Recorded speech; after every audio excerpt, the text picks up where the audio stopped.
ಜಾನುವಾರುಗಳನ್ನ ಮೇಯಿಸುತ್ತಿದ್ದ ವ್ಯಕ್ತಿಯ ಮೇಲೆ ಕರಡಿಯೊಂದು ದಾಳಿ ಮಾಡಿದ್ದು ವ್ಯಕ್ತಿಯ ತಲೆ, ಕಣ್ಣು, ಮೂಗು, ಹಣೆ, ಕಿವಿ ಗಾಯಗೊಳಿಸಿದೆ.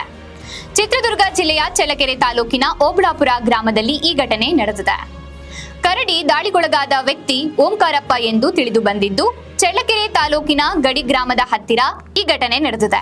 ರೈತ ಓಂಕಾರಪ್ಪ ಎಂದಿನಂತೆ ಎಮ್ಮೆಗಳನ್ನ ಮೇಯಿಸಲು ಗ್ರಾಮದ ಸಮೀಪ ಕೆರೆ ಹತ್ತಿರ ಹೊಡೆದುಕೊಂಡು ಹೋಗಿದ್ದು, ಸೋಮವಾರ 3 ಗಂಟೆ ಸಮಯದಲ್ಲಿ ಕರಡಿ ಹಿಂದಿನಿಂದ ಬಂದು ವ್ಯಕ್ತಿಯ ಮೇಲೆ ಏಕಾಏಕಿ ದಾಳಿ ಮಾಡಿದ ಕರಡಿ ಕಣ್ಣು, ಹಣೆ, ತಲೆ, ಮೂಗು ಗಾಯಗೊಳಿಸಿದೆ.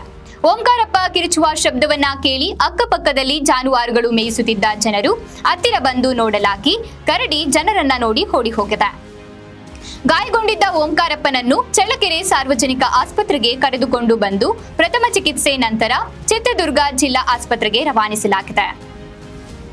ಚಳ್ಳಕೆರೆ ಸಾರ್ವಜನಿಕ ಆಸ್ಪತ್ರೆಗೆ ಭೇಟಿ ನೀಡಿದ ಹಿರಿಯೂರು ಉಪವಿಭಾಗ ಅರಣ್ಯ ಉಪ ಸಂರಕ್ಷಣಾ ಅಧಿಕಾರಿ ಎಸ್ ಸುರೇಶ್ ಗಾಯಗೊಂಡಿದ್ದ ವ್ಯಕ್ತಿಯ ಪೋಷಕರಿಗೆ ಧೈರ್ಯ ತುಂಬಿ ಓಂಕಾರಪ್ಪ ಇವರನ್ನ ಚಿತ್ರದುರ್ಗ ಜಿಲ್ಲಾ ಆಸ್ಪತ್ರೆಗೆ ಹೆಚ್ಚಿನ ಚಿಕಿತ್ಸೆಗೆ ರವಾನಿಸಿ ಮಾತನಾಡಿ, ಕರಡಿ ದಾಳಿಗೊಳಗಾದ ವ್ಯಕ್ತಿ ಚಿಕಿತ್ಸೆಯ ವೆಚ್ಚವನ್ನ ಇಲಾಖೆ ಭರಿಸುತ್ತದೆ ಹಾಗೂ ಇಂತಹ ಘಟನೆಗಳು ಮರುಕಳಿಸದಂತೆ ಎಚ್ಚರ ವಹಿಸಲಾಗುತ್ತದೆ.